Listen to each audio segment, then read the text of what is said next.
Hello students, सो आज की इस वीडियो में हम क्वेश्चन नंबर 13 करेंगे। क्वेश्चन नंबर 13 में आपको बोला गया है find the modulus and the arguments of the complex number 1 + 2i upon 1 - 3i। आपको इस कॉम्प्लेक्स नंबर का से आपको मॉडुलस एंड आर्गुमेंट फाइंड करना है, ठीक है। तो सबसे पहले हम देखते हैं, हमने ये क्वेश्चन ऑलरेडी कर लिया एक्सरसाइज में, बट ये मिसलिनियस का क्वेश्चन है तो इसमें सारे क्वेश्चन मिक्स करके यहाँ पे आ रहे हैं अलग अलग टाइप के। तो कैसे इस क्वेश्चन को करेंगे, देखिए 1 + 2i अपॉन 1 - 3i है। सबसे पहले मैंने आपको चीज बताई थी कि किसी भी कॉम्प्लेक्स नंबर में डिनोमिनेटर में i नहीं होना चाहिए, तो हम उसको क्या करेंगे, रैशनलाइज कर देते हैं। रैशनलाइज करने का तरीका आपको पता है, इसी तरीके से रैशनलाइज करते हैं। देखिए 1 से मल्टीप्लाई होगा, देन 1 3i से मल्टीप्लाई होगा, देन यहाँ पे 2i 1 से मल्टीप्लाई होगा तो 2i आ गया, देन 2i 3i से मल्टीप्लाई हुआ तो कितना आएगा, 2 3 जा, देखिए 2i अगर 3i से मल्टीप्लाई होगा तो 2 3 जा 6 होगा, i इंटू आई कितना हो जाएगा i², और i² की वैल्यू -1 होती है, यानी कि 6 1 जा 6 माइनस का 6। यहाँ पे डायरेक्टली मैं -6 कर देती हूँ। ये कैसे हुआ, जब हमने इसको इससे मल्टीप्लाई करी। डिनोमिनेटर में देख लीजिए a - b a + b identity होती है a² - b², यानी कि a² 1² b² यानी कि -3i²। तो ये हमारे पास कितना दे देगा हमें आंसर, देखिए 1 एज इट इज रहा, 1 में से 6 को माइनस कर देते हैं तो माइनस का 5, ये रियल पार्ट आ गया, प्लस यहाँ देखिए 3i + 2i इज 5i, तो ये आपका रियल पार्ट हो गया, ये आपका इमेजिनरी पार्ट हो गया। डिनोमिनेटर में नीचे 1 है, डिनोमिनेटर में हमारा एम क्या, रैशनलाइज क्यों करते हैं हम, i को हटाने के लिए। देखो i हट जाएगा, यहाँ पे आपके पास 3i², इसको रफ में सॉल्व कर लेंगे। 3i² का मतलब होता है आप 3i को 2 टाइम्स मल्टीप्लाई करें, 3 3 जा कितना होता है 9, i इंटू आई होता है i², और i² की वैल्यू -1 होती है तो -9, तो -9 यहाँ पे आ जाएगा। तो ये हमें दे देगा फाइनली जो हमारा रिजल्ट आएगा 1 + 9, माइनस माइनस प्लस हो जाएगा, तो माइनस का 5 + 5i अपॉन 1 और 9 कितना हो जाएगा 10। अब यहाँ पे से हम रियल पार्ट अलग कर लेते हैं, इमेजिनरी पार्ट अलग कर लेते हैं, तो -5 अपॉन 10, और यहाँ पे 5/10 i हो गया, ये 5 1 जा 5, 5 2 जा 10, 5 1 जा 5, 5 2 जा 10, ये रिड्यूस हो गया और हमारे पास फाइनली एक कॉम्प्लेक्स नंबर बनके तैयार हो गया। कॉम्प्लेक्स नंबर बनता है रियल पार्ट और इमेजिनरी पार्ट के दोनों कॉम्बिनेशन से बनता है आपके पास। तो देखिए आपको दिख रहा है कॉम्प्लेक्स नंबर आया। हम यहाँ पे कॉम्प्लेक्स नंबर क्यों लेकर आए, ये भी आपके पास एक कॉम्प्लेक्स नंबर था, बट ये कॉम्प्लेक्स नंबर की आपकी जो जनरल फॉर्म थी वो नहीं थी। हमने पहले इसको रैशनलाइज करके इसकी जनरल फॉर्म में हम इसको लेके आए, यानी कि ये आपके पास एक कॉम्प्लेक्स नंबर जैसा अब लग रहा है, क्योंकि रियल पार्ट दिख रहा है आपको, इमेजिनरी पार्ट दिख रहा है। रियल और इमेजिनरी पार्ट से आपका एक कॉम्प्लेक्स नंबर बनता है। z = आपको पता है कॉम्प्लेक्स नंबर की जनरल फॉर्म x + iy होती है। इसका कंपैरिजन जब आपका ये जो अभी आपका आया है इससे अगर आप करेंगे तो यहां से हमें x और y की वैल्यू मिल जाएगी। देखिए हमने -1/2 + i, ये भी आपके पास i है, ठीक है। तो आप इससे कंपैरिजन कर लीजिए, तो x की वैल्यू कितनी निकल के आ गई, -1/2, और y कितना आ गया 1/2, यानी कि साइन क्या है यहाँ पे माइनस। देखो x का साइन जो रियल पार्ट है उसका रियल का साइन माइनस है, इमेजिनरी का साइन प्लस है। ये साइन मैंने यहाँ पे क्यों करे आर्गुमेंट फाइंड करने के लिए, ये मैंने पूरा प्रोसेस आपको बहुत अच्छे से एक्सप्लेन करा एक्सरसाइज में, बट अभी देख लेते हैं। हमारे पास x भी आ गया, y भी आ गया। अब हमने यहाँ पे फाइंड क्या करना है, हमने मॉडुलस फाइंड करना है और आर्गुमेंट फाइंड करना है।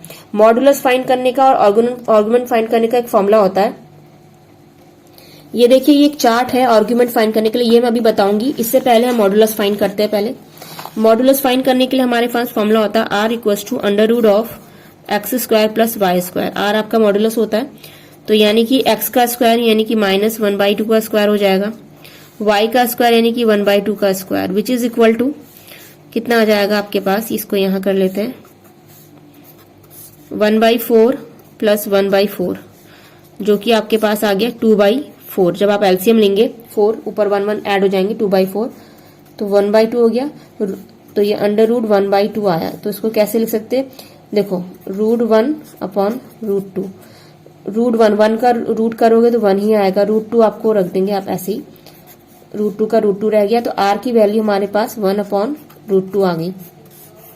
तो ये हमारे पास मॉडुलस आ गया। हमें मॉडुलस फाइंड करना था। आप आंसर चेक कर सकते हैं, ये आंसर बिल्कुल राइट है। अब बात करते हैं आर्गुमेंट की। आर्गुमेंट बात करने से पहले हम ये चार्ट दिखाएंगे। मैंने आपको बताया था इसको आर्गुमेंट फाइंड करने का एक प्रोसेस होता है।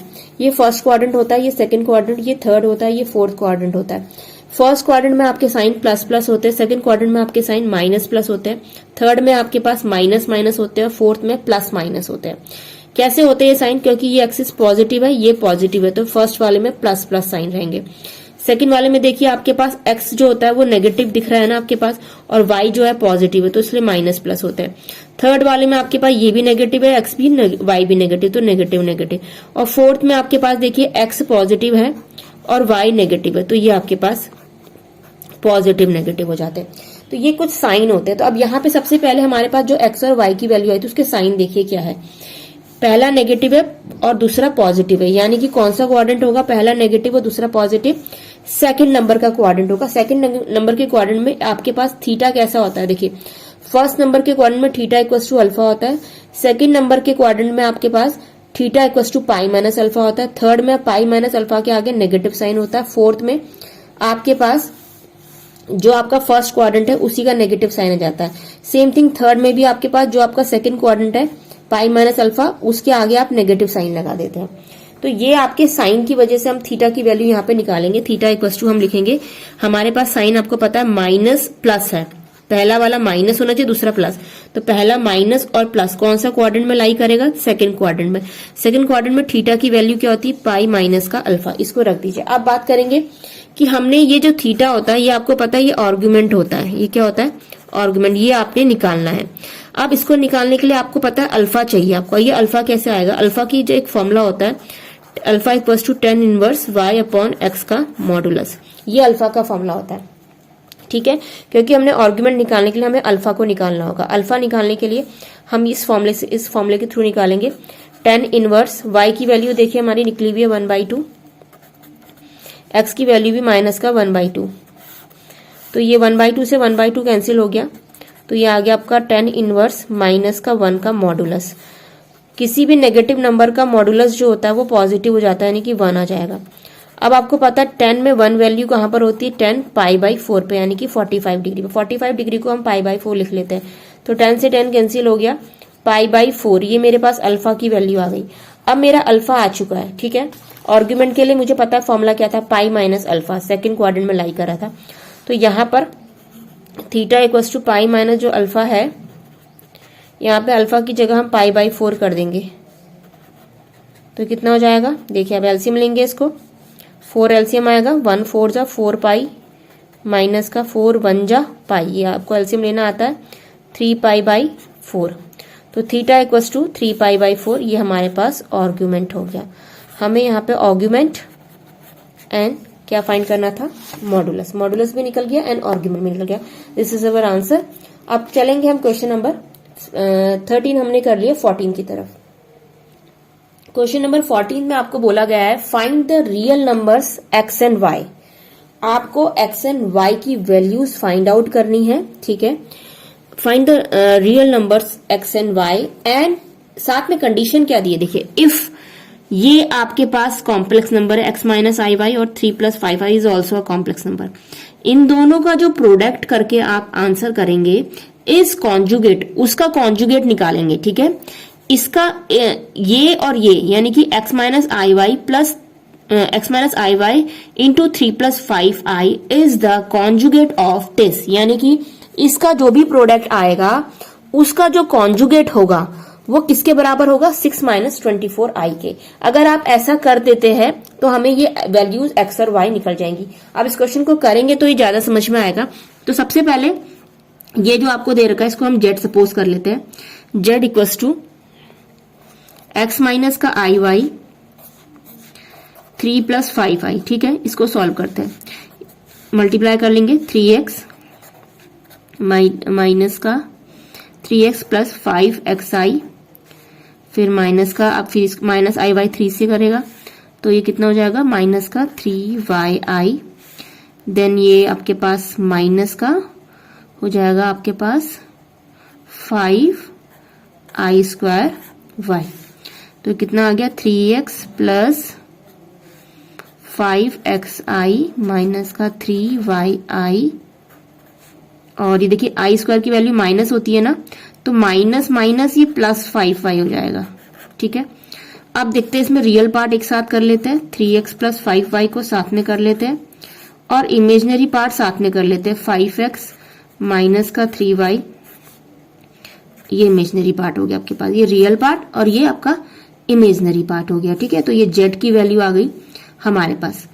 अब हमसे बोला गया है कि हमें ये जो बोला है, ये आगे देखिए, इफ दिस जो कॉम्प्लेक्स नंबर है इज कॉन्जुगेट ऑफ दिस, यानी कि ये जो है वो कॉन्जुगेट है इसका, तो यानी कि इसका कॉन्जुगेट निकालना पड़ेगा।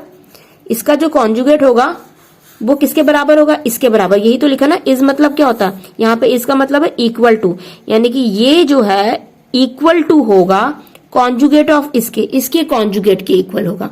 यानी कि आपके पास पहले हम इसका कॉन्जुगेट निकाल देते हैं, जेड बार।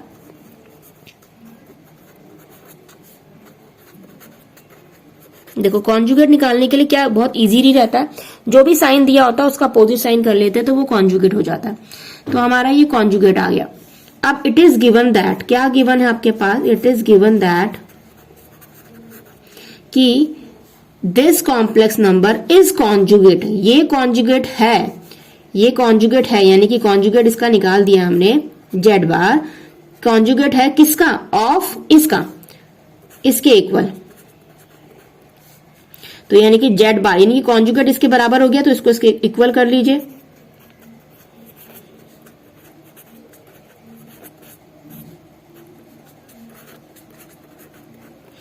जब हमने इसको इक्वेट करेंगे तो रियल पार्ट से इक्वेट हो जाएगा। देखिए इसको हम कंपैरिजन करेंगे तो रियल का कंपैरिजन रियल से कर देंगे और यहाँ पे इमेजनरी का कंपैरिजन इमेजनरी से हो जाएगा। 5x माइनस का 3y इक्वल्स टू 24। ठीक है, देखिए ये भी नेगेटिव था, ये भी नेगेटिव था, तो माइनस माइनस बैलेंस हो गया। Equation number 1 and equation number 2। अब आपको इन दोनों को इक्वेशन को सॉल्व करना अच्छे से आता है। कैसे सॉल्व करेंगे इसको, देखिए इस इक्वेशन की इक्वेशन नंबर 1 की मल्टीप्लाई 3 से कर दीजिए, इस इक्वेशन नंबर 2 की मल्टीप्लाई आप 5 से कर लीजिए। तो 3 3 जा 9x हो गया और 3 5 जा 15y, 3 6 जा 18 अपॉन 5 5 जा 25x, 5 3 जा 15y और 24 को अगर आप 5 से मल्टीप्लाई करेंगे तो 120 आ जाता है आंसर। ठीक है, तो ये हमारे पास देखिए यहाँ पे एक चीज का ध्यान रखेंगे, यहाँ पे 3x plus 5y equals to आपके पास एक मिस्टेक यहाँ पे हमसे ये हुई कि देखिए कॉन्जुगेट ऑफ, यहाँ पे देखो 6 जो है वो नेगेटिव है। ठीक है, इस नेगेटिव साइन में यहाँ पे लगाना भूल गई थी, इसको नेगेटिव कर लीजिएगा, ये नेगेटिव हो जाएगा, ये नेगेटिव हो जाएगा यहाँ पे, तो ये भी नेगेटिव। ठीक है, बस -6 कर दीजिएगा, यहाँ पे -6 था क्वेश्चन में, -6। अब इसको सॉल्व कर लेते हैं। देखिए आप इसको सब्ट्रैक्ट करेंगे तो 25 का साइन माइनस हो जाएगा, इसका प्लस हो जाएगा, ये माइनस हो जाएगा। ऐसे ही करते थे ना सब्ट्रैक्ट हम लीनियर इक्वेशन में। तो ये आपके पास कैंसिल आउट हो गया। ये 25 में से अगर हम 9 माइनस करेंगे, यहाँ पर आप देख सकते हैं ये आपके पास प्लस का था, सॉरी इसको सब्ट्रैक्ट करने की जरूरत नहीं है, ये एडिशन ही हो जाएगा यहाँ पर।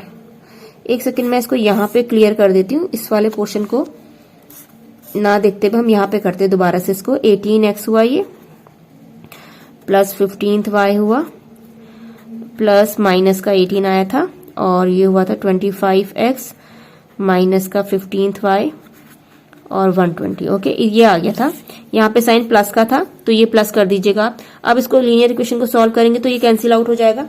25 में अगर हम 18 प्लस करेंगे तो ये हो जाएगा 34x और 120 में से अगर हम 18 को माइनस करेंगे तो 102 आ जाएगा। तो यहाँ से x की वैल्यू कितनी आ जाएगी, 102/34। सो x इक्वल्स टू 34, 3 जा आपके पास होता है 102, तो x इक्वल्स टू हमारे पास 3 आ गया। अगर हमारी x की वैल्यू 3 आ गई तो देखिए y कैसे निकलेगा, किसी एक इक्वेशन में पुट कर लेते हैं, इसमें कर लेते हैं x की value 3x plus 5y minus का 6, यहाँ पे पुट करेंगे हम x की वैल्यू 3 आई थी, 3 3 जा 3 इंटू 3, x की वैल्यू 3 पुट करी, तो यहाँ से हम अपनी y की वैल्यू निकालना चाह रहे हैं 9 plus 5y equals to minus का 6, तो 5y इक्वल्स टू -6, 9 वहां जाएगा माइनस का हो जाएगा तो माइनस का 15। तो y की वैल्यू हमारे पास कितनी आ गई बच्चों, y इक्वल्स टू ये हो जाएगी, देखो 5 यहाँ डिवाइड में जाएगा तो 5 3 जा 15, y की वैल्यू -3 आ गई एंड x की वैल्यू 3। तो ये हमारा आंसर हो गया और ये हमारा आंसर हो गया। तो वीडियो को पॉज करके आप इस क्वेश्चन को उतार सकते हैं। और if you like this video please like share and subscribe my channel. Thank you and thanks for watching.